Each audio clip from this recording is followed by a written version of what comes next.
زعمت دا انتي زير آياتنا بوزح نجار رئاتنا آيات بهايلا اوف كورس رئاتنا آيات مالتيو أبنا يلو معنت فيديو زعمت انتي كم زر آياتنا خفل زدالي سب طرحيو نزال يلو معنتي يوتيوب فيديو زكاتات لا مالتيو amazing زخون المعبالات مشالو جن زي جموتو أنا سقاتكم سي تاين تايكون رئينا هنكون نخيل لكم تحسبوهم نجارات الله كم خانمي كنجركم دليل مالتيو حدا يشتغلكم من الشانل زي anyways نذا شيرين رياكتس تبل مالتيو كيدكم افتي يوتيوب قالشكم سبسكرايب بمقبار نتا شانلي أبارات هتعوائكم ويكات حباب روايكم أبز عامة نصاون بمتنا 16 كي سبسكرايبر حيزا مز يلا مالتيو سكي سينت جالس عقب موغس جيجا تجاجا اللوها تملس زبل ريتون موغس تباهي بولو سلازي سينت يغني اللي يذهب كن رئيته مالتي نترئيته عند مريم لبسو كفيل كاخد تقم تخيليخا عزب كنت تقملو تفترعو مسلنا اي كتبل كلها قنا تاي مالت كايو كفيل كاداوة تتقم وانونتو قنا نهنا ايو نهنا ناي ارتراويانيو ناي تقرايسي ايكونن ازي كوشمشم ندبلكا دوبللي كبلت العينتو كايدا فصم تقبلنت يبلون كبلي عند مريم رئيت إيه بوزلا مالتيو بوزحات أبزيها مالتيو ويلي زي أجرامي تنجرا مالتي نبين أبيدي حزل خمس نمنتاي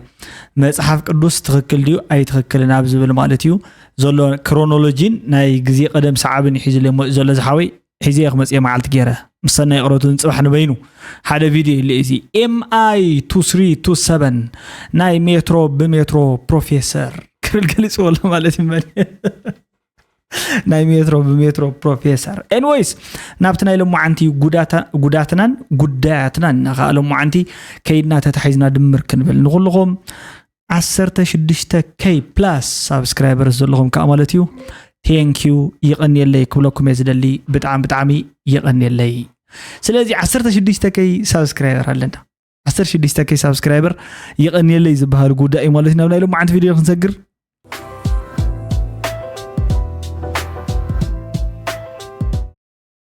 well said and well done أبنا لهم عند فيديو بعد زي أمنيهم زلونا مالتيو أنستيوك شاوشتي كوخونا عين تمصو نغرن تلكم شعو خنرينا شعو انا قشو خووني كسالمك እግዚአብሔር ይፍታህ ብለك አትብለና ለዛحفتنا مالتي نسمعها ቤተክርስቲያን ሒዘኖ ደሎ አንስንኪ ገለብን ነር ሓደሲ ቤተክርስቲያን ዳአሙ ሕጂ ካህን ከማን የላን ሕጂ ቀሺ ቤተክርስቲያን ሰቤቲ ቀሺ የላን ጳጳስ የላን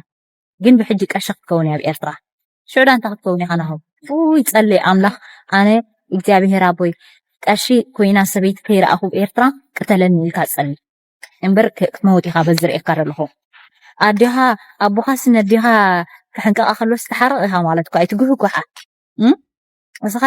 ገለ ጸገም አለካ ጽላለሊ ሕማም ይደለካ ስለዚ ሕክምና እንተኸድካ ጽቡቕ እንተ ተፈውስካ እንተደ ኮይኑ ግን ጓለን ሰይቲ ጳጳስ ክትከውንያ ቀሺ ክትከውንያ ኣብ ኤርትራ ከምዚ ናይ ጻዓዱ ረአዩ ጓለን ሰይቲ ጳጳስ ምስኮነት ቀሺ ምስኮነት ኩሉ ክብሪ ዝግባኣ ሰብኣዊ መሰላ ክትረክብ ልትጀመረት ዓዶም ረአዩ ለምለም ሰላም በቃ ስለዚ ኣብ ኤርትራ ከኣኒ ጓለን ሰይቲ ጳጳስ ክትከውንያ በቃ እዚ እቲ ናይ ለብ ዘበን ሓድሽ ጉዳይ ኣሎ ዝበልኩሚ ካብቶም ሓደሽቲ ኣብ 2026 ዓመተ ምህረት ማለት እዩ ከዓ 2026 ካብ ዝተራእዩ ፍልይ ዝበሉ ፍጻመታት ሓደ ኣብ ዝቕጽል ቀሺ ክትከውን ያ ጓል ንስተይቲ ዝብል እዩ ኣይ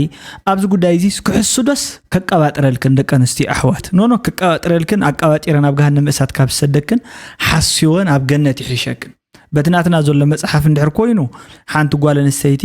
ክትቀድስ ኣብ ቤት መቅደስ ኣትያ ዝኾነ ነገር ክትገብር ዝኾነ ዓይነት ትእዛዝ ኣይተዋህባን ዋላ ሓንቲ ማለት እዩ ቅድስቲ ጓል ንስተይቲ ኮይና ክትቅጽልን ነቶም ኣብ ኣገልግሎት ዘለዎ ሰባት ከዓ ክትተሓባበርን በቲ ዝተዋህበቱ ሓላፍነት ተዋጽያ ንኻልኦት ሰባት ሓጊዛ ናብቲ ኣገልግሎት ከተበጽሕን ግን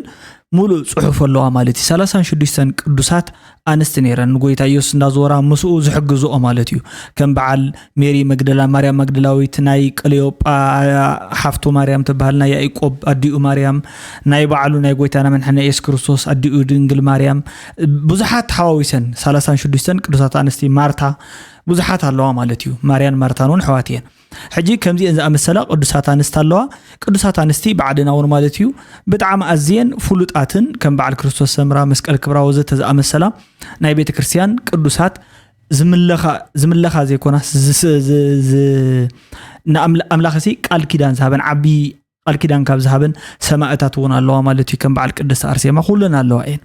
እዚ ትብሎ ዘላ ተሓፍትና እዚኣ ግን ምናልባት ፍልይ ዝበለ እዩ ፍልይ ዝበለ ዝገብሮ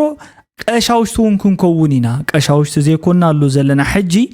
ማዕርነትና ስለ ዘይተረጋገፀ እዩ ወል ሕጊ የጓኒና እምበር ሕጊ ኣምላኽ የጓኒየናን እዩ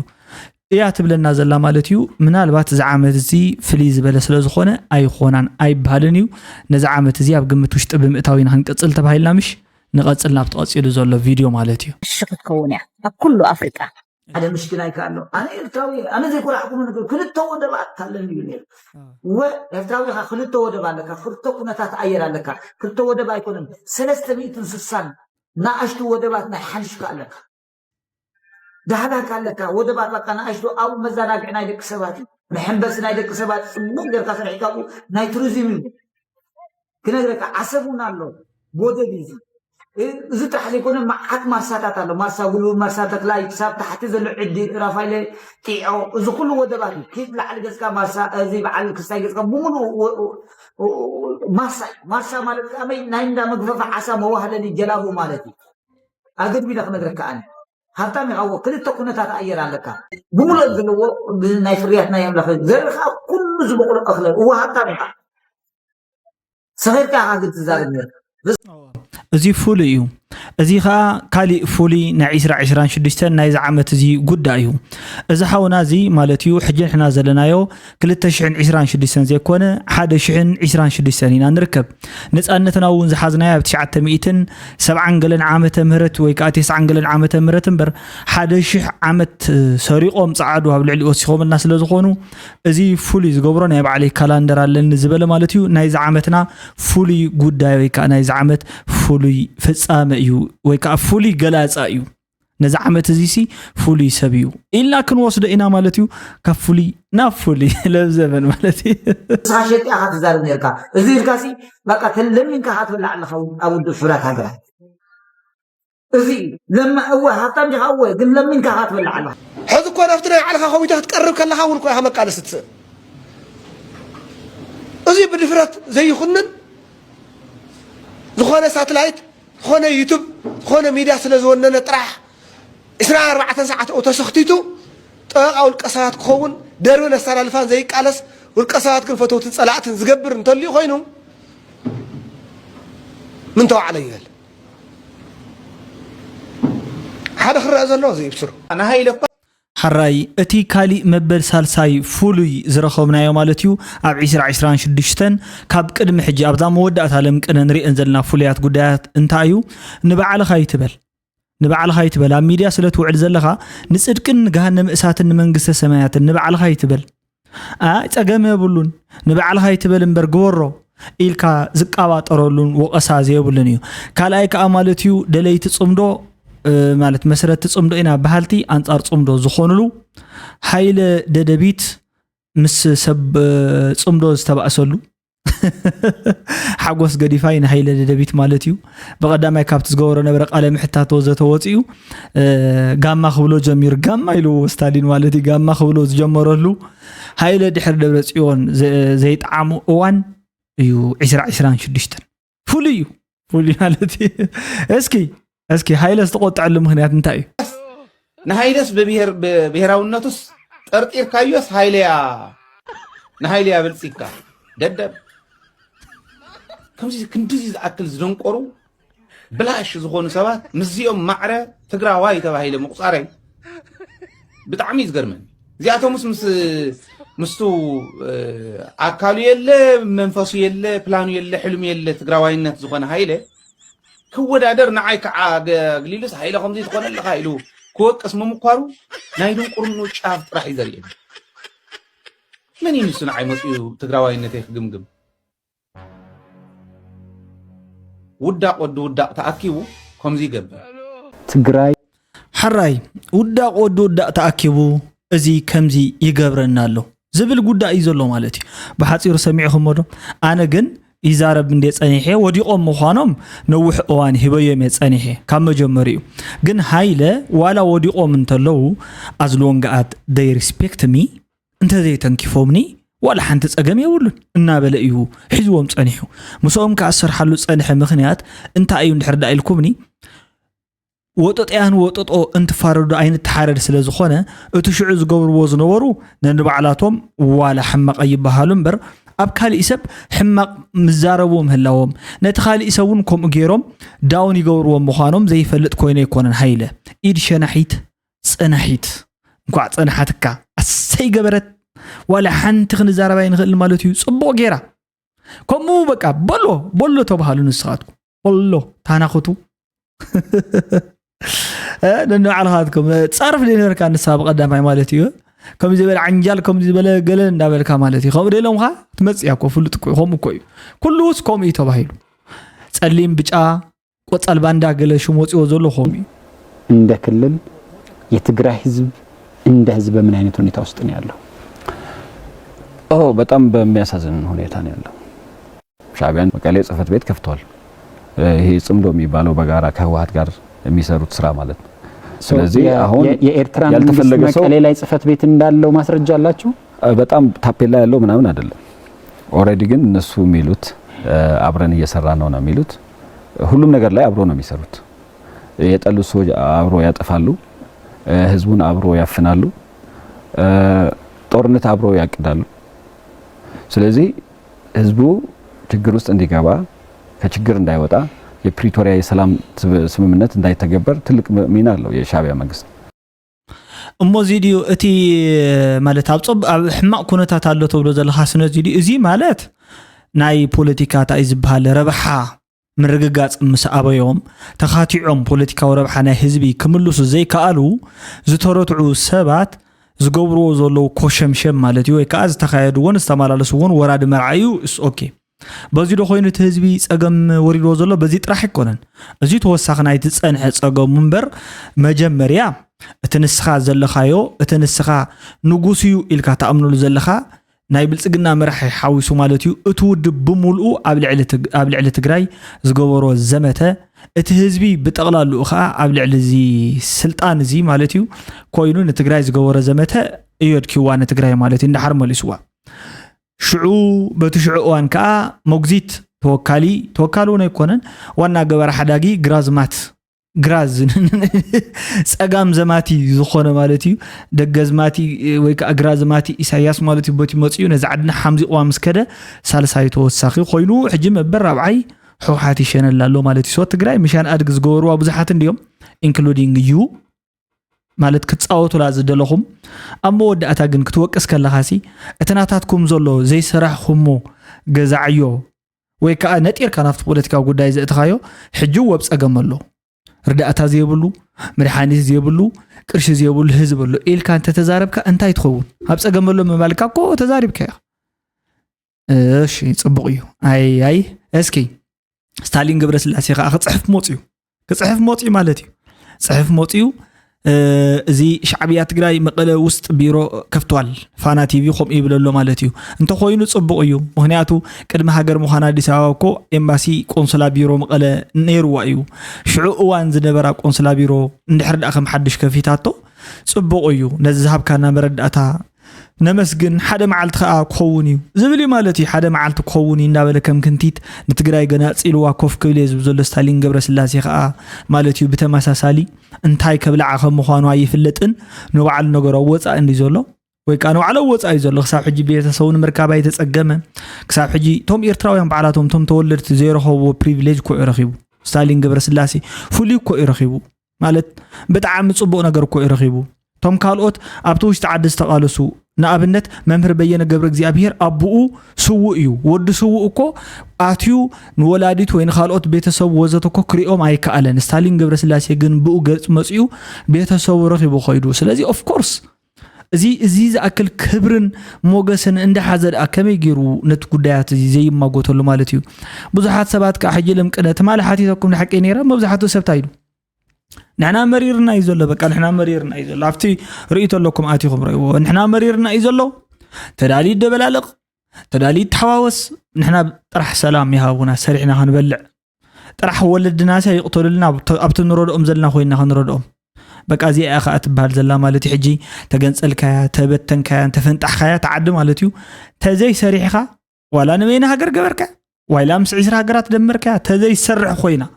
ከም ውልቀ ሰብ ነስኻ ዘይትሰርሕ እንድሕር ኮይንካ ከም ውልቀ ሰብ ብፍላይ ከዓ ሙስና እንተልዋ ማለት እዩ ንምንታይ 50 ዝሓየላ ስቴታ ዘይህልዋ ፎል ዳውን እንተሓቲ ኣትወድቕ ማለት እዩ እዚ ክትፈልጥ ኣለካ ክፈልጥ ዘሎ ማንም ሰብ ክፈልጥ እዩ ዝግባእ እስኪ ኣብዚኣ ዘለኻ ማለት እዩ ኣብዚኣ ዘለኻ ፍሊት ዝኾነት መግለፂት እያ ምን ዝኾነካ ትምክቶ ድማ ግድን እዩ ትምክቶ ማለት እዩ ኣብና መትኻኺርካ ትወርርኩ ይኾን ሕዚ እውን ኣይን ዝወርር ዝበለ ኣካል እውን ከየለን መሬትና ክንምልስ ግዛዕታዊ ሓድነትና ክንምልስ መጀመርያ መሬትካ ትሕዝ ድሕሪኡ እቲ ትምልሶ ህዝብካ እውን ናፍቲ ነፃ ዝገበርካዮ መሬትካ ትምልሰኮ ስለዚ ግዛዕታዊ ሓድነትካ ክትምልስ ክትራዳእ መሓዝትነት ክትፈጥር ተፅዕኖ ዝፈጥሩ ኣካላት እውን ብሰላማዊ መንገዲ ኢና እኮ ንብል ዘለና ህወሓት እኮ ካለ ይበለን ክዋጋእ እየ ከምዚ ክገብር እየ ኣውጅ ይፈልጥ ፃውዒቱ ናይ ሰላምን ሰላምን እየ ብርክት ዝወለዱ ኣብታት ማሕበረሰብ ዓለም እውን ይፅሕፍ ኮዩ ክቡር ቦምበር ውድና ውድ ህወሓት ተረጋጋም ደዱ ኣብታት ሕዝውን ርእሰ ምሕዳር ኮይኑ ምስተሸመ እውን ናብ ውድ ሕብረት መንግስታት ናብ ሕብረት ኣፍሪካ ናብ ኩለን ንሕና ደሌት ሰላም ምዃንና ብሰላማዊ መንገዲ ግን ግዛእታዊ ሓድነትና ተዚ ይኹን ግዛእታዊ ሓድነትና ከመይ ጌርና ንገርፎ መሬትና እንዲግዲ ሕገ መንግስት እኮ መሬትና ኮይኑ ናይ ሰብኣይ ዘረባ ሕጂ እንታይ ዝወፀሉ ፅቡቕ በቃ ክዛረብ ከሎሲ ከምዚ ይኸውን ዘሎ ክእለት ክህልወካ ተኮይኑውን ትክእለትካ ብከምዚ ጌርካ ክትዛረቦ ዘለካ ሓበኒ እንካ ክትበሃል ተኮይንካ እውን ናይ ሃባን እንካን ቋንቋ ክትጥቀም እንተለኻሲ ዲፕሎማቲክ ብዝኾነ ቃላት ተጠቂምካ መሪፅካ እንተተዛሪብካ እንታይ ፀገም ይመፃካ ሕጂ ርኢኹሞ ናይ ሰብኣይ ዘዘራረባ መዓር እዩ ኣፍካ ንህቢሽነሉ ኢልካ ተሓልፎ ሰብ እዩ ማለት እዩ ለባማት ኣለዎ ሓደ ሰባት ከምዚ እወ ትክክል እዩ ብከመይ ዳ ክረኽቦ እኽእል እንድሕር ሓይሊ እንተዘይ ተጠቂመ ንሰላማዊ መንገዲ ተጠቂመ እንድሕር መፅኡ ኣሰይ ብዘይ ዝኾነ ይኹን ነገር ግን ኣብ ዘራርብኡ ስቑኢልካ ቦለለኸዓካ ገለ ሓዞ ገለ ማይክሮፎን ስለ ዝሓዝካ ማለት እዩ ሽዑ ከንጨብጭብልካ ከለዎ ስምዒታዊ እትኸውን እንድሕር ዳ ኮይንካ ንስኻ ናብ ማይክሮፎን ክትቀርብ የብልካን ንስኻ ኣውያት ምናልባት ክትእውት ትኽእል ኢኻ ወይ ገለ ቅቡርና ባህሉና ገለ ክትብል ትኽእል ኢኻ ክእለት ክህልወካ ክእል ኣለዎ ማለት ከምዚ እዩ ልዙብ ዝኾነ ቃላት ትጥቀም ብትክክለኛ መንገዲ ካ ትካታዕ ዝግባእካ ነገር ክሳብ ትረክብ ሬይዝ ትገብሮ ክማጎተካ ንዝመፅእ ኩሉ ሰብ ትማጎቶ ማለት እዩ ትማጎቶ ከምዚ ዓይነት ኣዘራርባ ዘለዎም ሰባት ንቅድሚት ክመፁ ክኽእሉ ኣለዎም ምክንያቱ ውህሉል ኣተሓሓዛ ማለት ውህሉል ኣዘራርባ ውህሉል ኣገላልፃ ሓሳብ ንሱ ጥራሕ እንታይ ይኮነስ ኣቀራርባ ኮይ ዲፕሎማሲ ማለት ኳል ሓንቲ ነገር ከይውልን ብኸመይ ትቐርብ how to approach people ዝበሃል እኳ ንውልቀ ሰብ እኳ ስነ ምግባር ከመይ ጌርካ ተምህሮ ገለ ዝበሃል ዘሎ ከመይ ጌርካ ንሰባት ሰላም ከም ትብሎም ገለ እዚ ክፈልጥ ክኽእል ኣለዎ ጎበዝ ብርቱዕ ኢለካ ኣለኹ ደስ በሃሊ ርእይቶ ከዓ ሂቡ ማለት እዩ ፅቡቕ እስኪ ንዕንስኺ ገርኒ ኣብ ይሕመድ ይብሊ ቅድሚ ጻድቃን ቅዱስ እዩ ኣብ ቅድሚ ጻድቃን ቅዱስ እዩ ኣብ ይሕመድ ታገሩ ታይለይ ገበረካ ፖለቲካ ይጫወት ለሱ ኩዕሸ መጻትካ ስትጥርዛ ኢኻ ጥባጥ ቤለት ወቕዓ ኢኻ ጎልቶ ቁጥር ግድን እዩ ሞለለ ሜዳኻ ኣብ ሜዳኻ ሞፅኦም ሰባትስ ኣብ ሜዳኻ ጎልኮ ቁፅሩ ምፍቃድ ማለት ድንቁርና ጥራሕ እዩ ኣብ ሞይዶስ ጎልኮ ቁፅር ኣብይ ነወይ እዚኣቶም ግን ባዕሎም ዝወደቑ ዝረኸሱ ስለዝኾኑ ንሕብረተሰብ ክጠቕሙ ስለዘይከኣሉ ትልኸድዎ ኣለዉ ኣካይዳ ብፍፁም ቅዱስ ለህዝቢ ትግራይ ይኹን ንመንእሰይ ትግራይ ይጠቅም ይኾነ ኣለዎት ክሳብዛ ግዜ ብጣዕሚ ፅቡቕ ሕጂ ጓራ እያ ኣካይዳ ፀይቃንያ ትብሎ ማለት እዩ ጻድቃንሲ ፀይቃንያ ትብሎ ማለት እዩ ብሓፂሩ ናይዚ ካብ ናይዚ ናይ ዶክተር ኣብይ ሓይሽ ትብላላ ማለት እዩ ብውልቃሲ ዶክተር ኣብይ ሕሸኒ ኢላ ሓሲባላ ማለት እዩ سو كايدا صدقان بتعم مريروا ايزو لمقنا خا نابزي اتوميا تزويرا غوارايا مالتيو كعب سلام مصاخنا بتايز بالحج تقاومي يكون تدغافيت يكون تقاومي حرامريت تقاومي تبع بحصير بقى برجيدنا حمدو ناي تግራይ يا غوارايا كما حاجه انا خصن برأي هذه ازخونت برجيدنا حمدو تግራይ زبال ነገር كنمسرتنا مس غوارايا بقى نغوارايا مالتيو كرخبا يزلن حجي رخيب حجي نزيا انترفيو غوارايا صبوا غانا كايدا مالتي صبوا كايدا مسريتنا لنا well done and well مالت حجي لو ما عندي كلكم حدا زاربو نجر علو انا بزح اب كعسو 24/7 قال كابزو له سبات ويدما كوم كايلن جن دغافي ارسنال مالتي انا حجيت مالي بتاع حقوس يله بستوسنه متن باهتا ورير واحد يرسونتي حدا زي كال زمسل نجر زكال كم زخونه دحر قلمل عامتاتون دحر دا كلنا مرأيسي مقناي مخانو كم تكيرو سالما يهزبولو مخانو تمالي أرسنال نبوزحت ناي استفلالي علامات كلابات راح يكونن ناي كعسو اجري نبيزنسات نولك اسبات نكالوتون مالتيو موتيفيت سلاز قبرن نتحجي إذا تولد نازي بصحي وزولو تسفاني مقراص بخالقوت نقرات مالت ويك بخالقوت نعلمات اوردرات مالتي توحيط زركب منئسي براخه كسن زخلن حبك خون زخلن فنتي خاص كوصا كم زكال زرأي سلاز نبرت مالتيو بتعم فولي نيرو مالتي سلازي ستاند اب فور دي تشامبيونز نبلالنا مالتيو نقصلالنا سنبت كاسلبريت كنغبرو انا شعو اره ولا حنتي تاي تعرفون حجي انس انتي تعرفوني بقى نش لي ነገር እንተሪፈና ነዘለዋ ተመሪዕ ለኹ عيني بعيني قريب ለኹ ማለት እዩ ተወሊደ دن ليونيل ميسي ناي مسعد ኮይኑ ዋንጫ ወሲደሉ በቃ ናይ ሸሞንተ ግዜ ቫላንዶር تعوات ኮይኑ حسابن حوارن ወዲእዶ ቀحራይ ሕጂ ትግራይ ማዕበለትን ማለት በቃ ዝኾነ ናይ ቴክኖሎጂ ታይዝባል ሳይትሲ ኣብቲ ጎታት ገለ ክሪኢደል ነይር ሕጂ ንሱ የለን ንሳይራ ኣኽዋን ዘለኹ ማለት እዩ አርሴናል ዋንጫ ወሲዳ በቃ ተማሊ ፋይናል ሕጂ ድሕረ ደጊም ንሳኣት ይኻዶ ገለገለ ይልካ ብድሕሪኡ ፀገመ ብልካ ዋላ ተሰየብካ ማለት እዩ ኣብ ዓመትና እኮ ባይዘይ ፉሊ ትውልድ ኢንየርስቱ ድዚ ከም ዕድል ኮይኑ ሚሊኒየም 2000 ዓመተ ምህረት አባና ዝበፅሐ ትውልድ ኢና ነርና ማለት እዩ ብጣዕሚ ኢምፖርታንት ዲ ተናሽሕ شيخ كتبل خلاصي هذا شعمت حاسبكم وديكم ما أخل ما نمهلن نحنا أين أبانا تقصير مالتي أقمن شو عتز خونة الله وأنا تولد إيو دحرق لما العامتي يكون بتعم عبي تاريخ زحلفنا تولد خوي ناسي تايم واقالو قول عسنيركم من معيكم اللي سبب أي مالتي أسكي أرسنال انتاي نير سيستم تاغانتا زفلت أرتيتا جميتون أمسيون امنت وننتي كي تسأنقق بمعدات تتصاوتنا تدقفه نابز درجة زبصحو كريديت قبؤيو أبزلوام تتصاوت أرسنال أما عسكرهم تأكيبهم كعزبو دحر ممسايت صوتا حدا بحدا مستعاصوه زر أي وحاقوس معك أني نبرون نسومون كما أرتيتا بخبي تتغيط أميام ساكا وورلد كلاس تتصاوتا يكونن رايس بولس أكا فالخط صواع چامبيون كقبر اللوو سمرت ساليبان مقالهاسن زئمنا يكونن عباي وانش أكساب زي عترزبلون كالئن نتا تريفاز نبر السوقمي كخدوان تخوينهم إذا عينت عوض جدن من بارو يفلطيهم لومي سنسيا عينهم كنفرو لهم زغليلن انتدا قدام 30 جنبوتا مزازم صوتا چامبيونز ليج نبي اس جرتي عم چامبيون اوروب اكوينهم ناي 22 عمتات تاريخ زي كونو التاريخ ذا كلب تفصيمنا زي فلط كبريهم كليبهم فلوتي مالتي فلوتي بقى سلازي سينا بتانا حسديبنا مسس سينا خنبلا صباحسي كتريا مالتي سنبت سويلكا بقى مزنقعيو ناتزنقعها نقرا منقدها كمزي عين التاريخات كسرح خمس خلون نقرا منقدنا خنزنتينا شامبيونز ليج دا بقى فلوت كوي فلوت حجي بتغير ومبراتينا بزقص زله حاجه دا بقى مالتي بينش غيركا اتي خابز حاله زل سنبت اب زقص زلنا شامبيونز ليج صوتا مالتي عثمان ديمبيلي نطنق وينا شعو حلافنت كنوينا تزاي كويلو سلسته تكوستب قدميت نغبر 4 تخلاخلاي مالتي حدا هو حدا سلسته كنين غورو مالتي ندحر كا سلسته 4 اوف كورس بقى بخمس خنغورين مالتي حدا سلسة ربعة خندي يدخل زلوا خندي جيري ماتا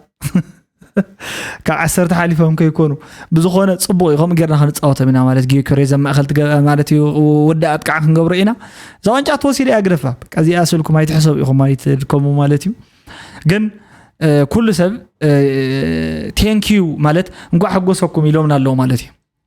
جيتاچو كيردا اوفيشال مالتي برافو أرسنال برافو كبل رئيتي هو له هفتم مكليتي دبريت مجلس خي مصر تتنق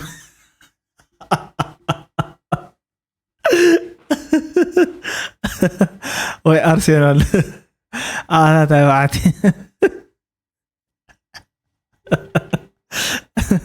زي أتوهي لله مالتي زي أون كباش يدقفت أرسنال أمنا تفكرتي مسكة خخونا له بقى نسب علو كله دقبو نجار كل نجار علو نايب لبي امنات هلو يأمنوا بقى خنص عرينا عمد تسفى له بتسفى يوم بتبيو عقل له بقى ده يودع عقل مالتي تعكستني أنا يوم بسرو نايلبي تسفى يقرصون يوم even بقى ودي قوم تسعيرهم كماني كلا أجهزة تسفى قبله بتعم يوم كادفتو كسب كندو أب حدا نقدر تسفى زي مقرات خلوه يوم I think so بقى سلازي مالتيو أنا زمرعو دقافة أرسنال زيت بحصيرو انتهى له واحد خصاب زخلو مالتي زور تايكولا لابلك إيش تيصبقتن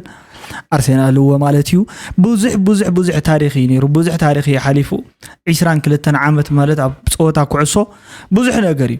كمزي سقاي زيبلو نغر ولا انسي تنايت مال نبرني أرسنال وانچاس مسناي ود سب افطاطرا ميشن يامساسيلي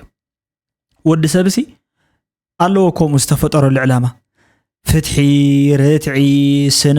سنمو قطرح زي كونس طبقا كوينو نحماق إلو نصبق إلو أبز مريت زي بتحلف فاستبحال نحرد حلفوا كيدو مو بتخكلنيا من قد نحرد وديوا عبي شلمات هالو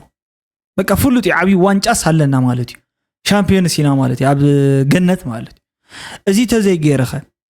اذن كلهم فيل نحرد اغيرو نطب اندا دربي نحرد اخيرخه مالتيو obviously عبي قصعت يزلو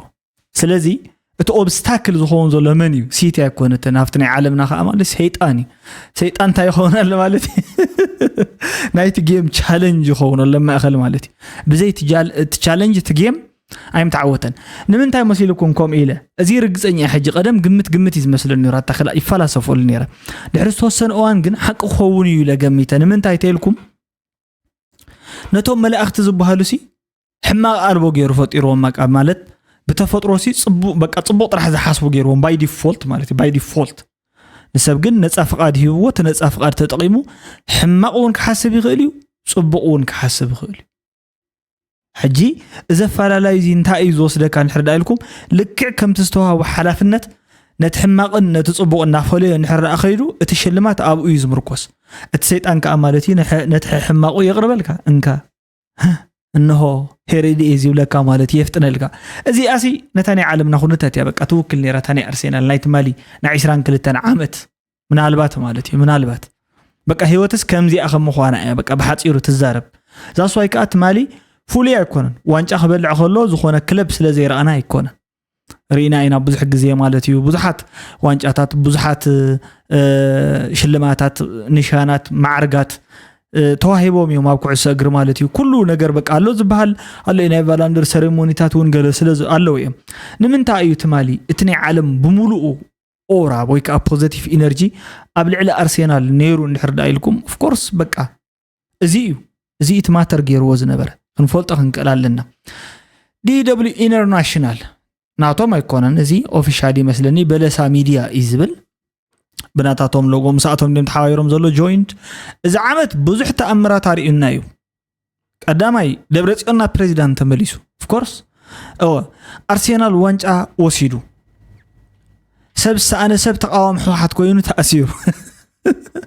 اوهم كينات شومنيا بلصقنا زنبره منئسي تግራይ يتعاطق إلو ታደሰ ወረደ መኪኑኡ ተመንጢሉ ኃይለ ደደቢት مسابالات صمدو تبعيسو زمن قبر مدهن دقاف حوحات كوينو إذا عمت بوزح تأمر استرأي العمتيو حوحات وون كتسعر تغقل يا وديوخ ما يتبقاسو መራሕቲ ኢራን ተቃብጮም ብፍላይ ናይ ዘመን ፈጺምና ይተጸበናን ሕጂ እዚኦም ፍሉያት ነገራት እዮም ተገይሮም ከም ትቅድም ዝነገርኩም ዘይተገብረ ኣብዚ ዓመት እዚ ኣብ ፍሉይ ዝግበር ዘሎ ፍጻመታት ከም ዘሎ ዝሕብሩ ነገራት ኢና ንርኢ ዘለና ብጣዕሚ ከዓ ደስ ዝብል አርሰናል እትገዳ ኣብ ልዕሊ ኤርትራን ኣብ ልዕሊ አርሰናል ዝነበረ ነዊሕ ግዜ ተላዒሉ ስለዚ ኣብ ልዕሊ ኤርትራን ኣብ ልዕሊ አርሰናል ሲ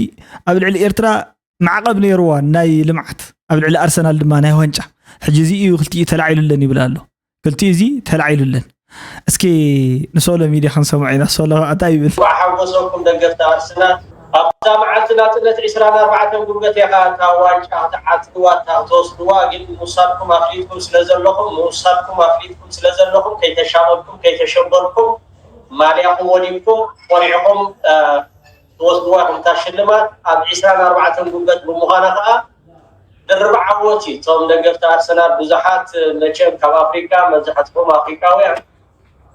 نخم بعد سولو ميديا قديكا دقفت تشيلسي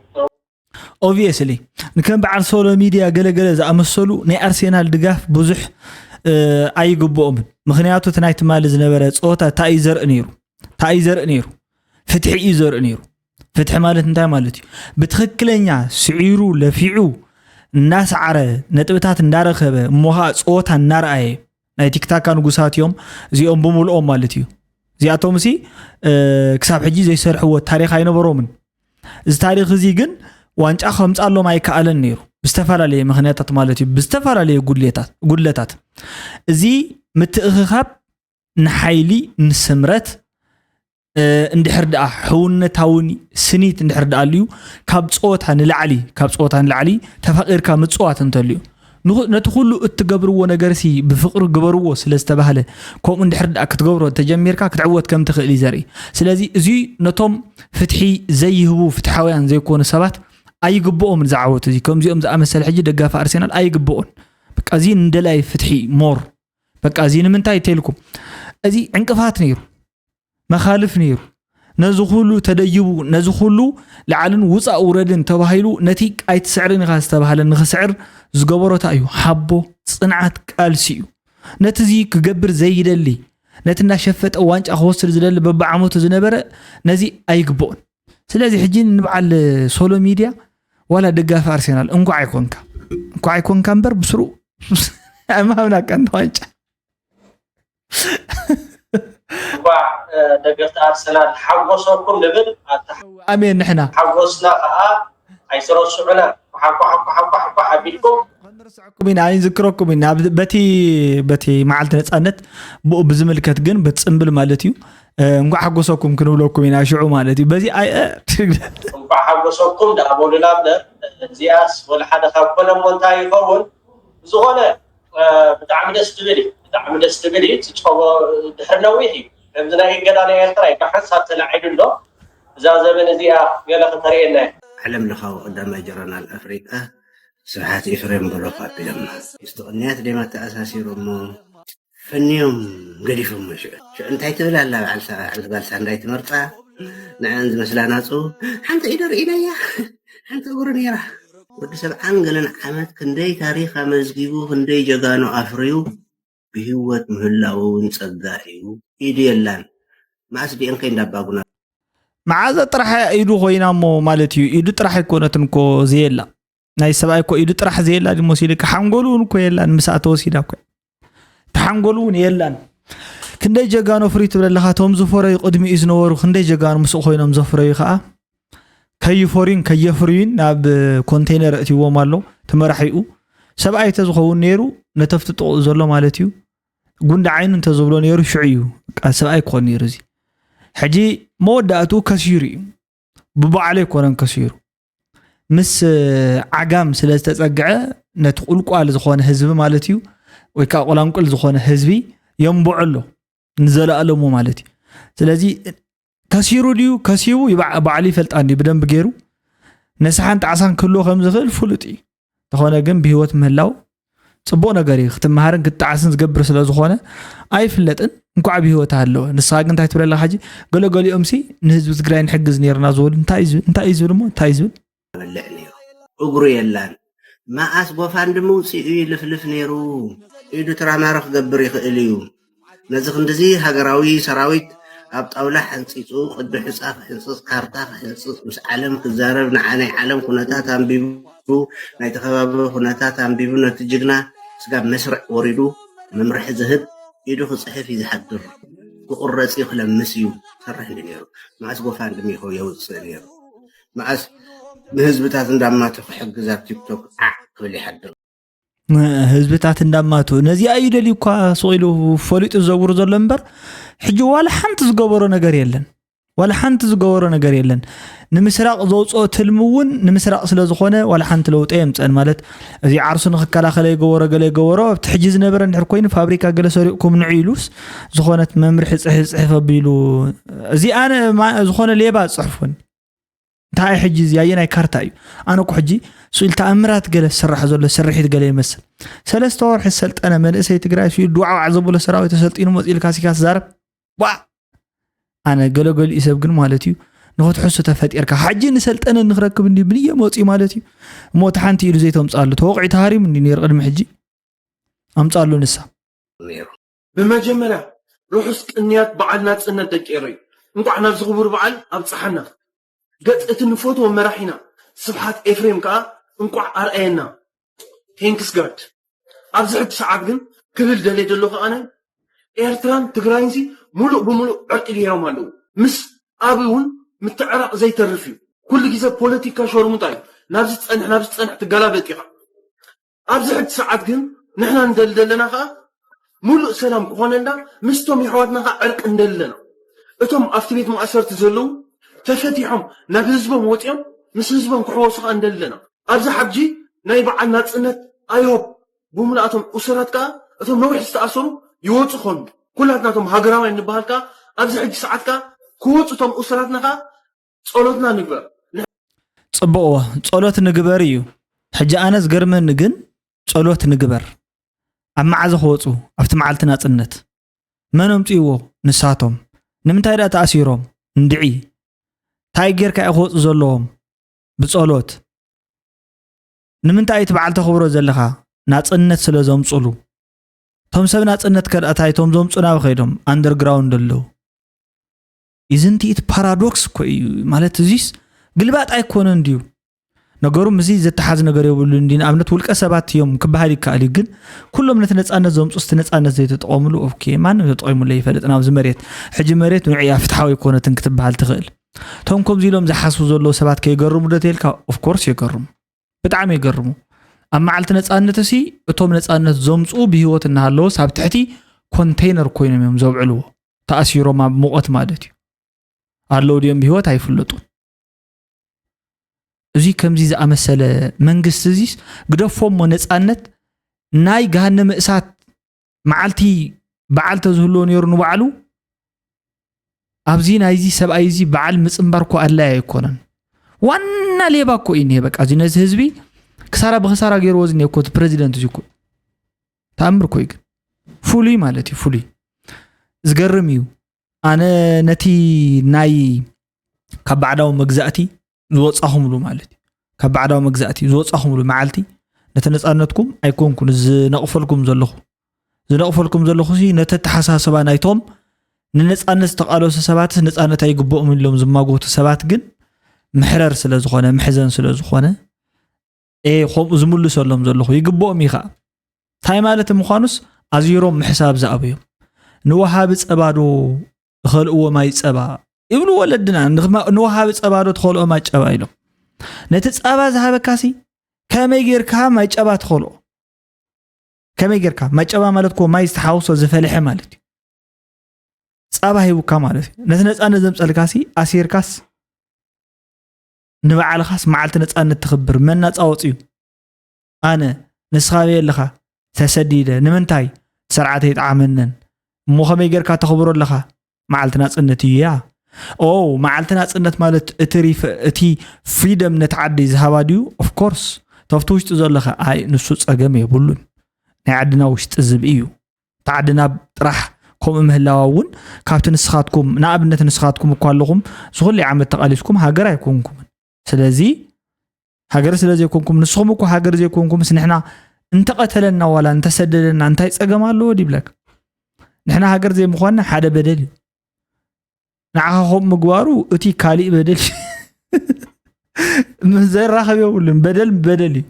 በቃ በዚኻ ትርድኦ ዝግባእ ውድነይ ከም ጌርክ ተረድዮ ሉኣም ቀነ ኾነልኩም እየ ዝምነበሉ ደገፍቲ ኣርሴናል ሕጂ ደጋጊሞ ማለት እዩ እንኳ ሓጎሰኩም እንኳ ሓጎሰና ማለት እዩ ዓባይ ክለብ ኣርሴናል ይልነሽነሽ ዓባይ ክለብ ኣርሴናል ዋንጫ ወሲዳላ ሰለብሬት ምግባር ጽቡቕ ዩናይትድ ካቐጻል ዓመት ምሕረት ይመስልን ከምኡ